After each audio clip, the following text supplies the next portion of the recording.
Hello, my name's Adrian Richards and I'm a plastic and cosmetic surgeon, and today I'm going to be talking a little bit about the different types of incisions you can have with tummy tuck surgery.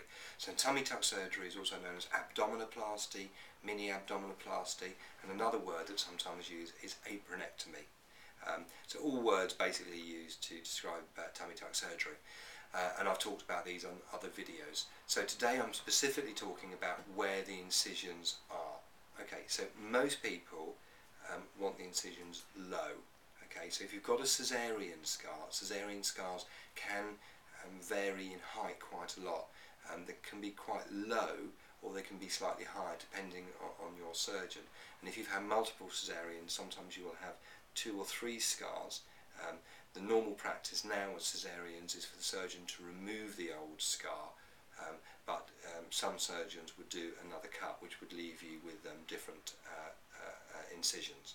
Okay, so the first thing to do is really assess where your caesarean scar is, and the normal practice with a tummy tuck surgery is rather than give you another scar on top of your caesarean, is to remove your caesarean scar and just give you one scar.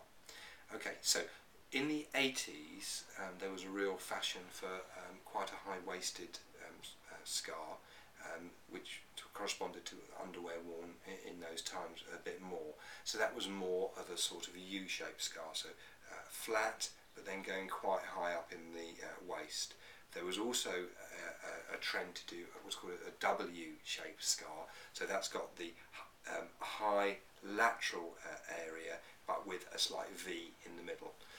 And this really is fallen out of fashion with most surgeons because with sort of underwear and clothing people tend to wear now with low-cutting jeans and things, that lateral part of the scar, it can sometimes be visible.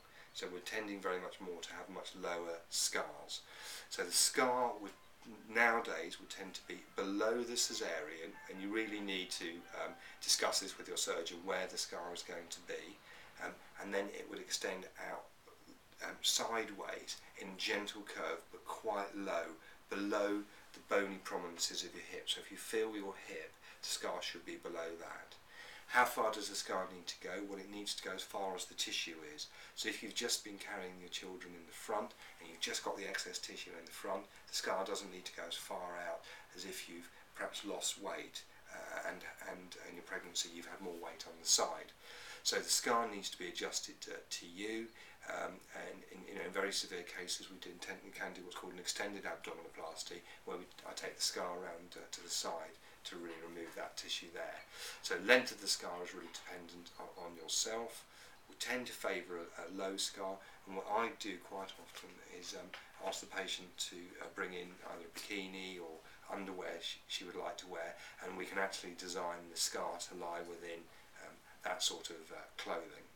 I'm going to talk a little bit more in further videos about how the scar would mature with time and what you can expect from your scar.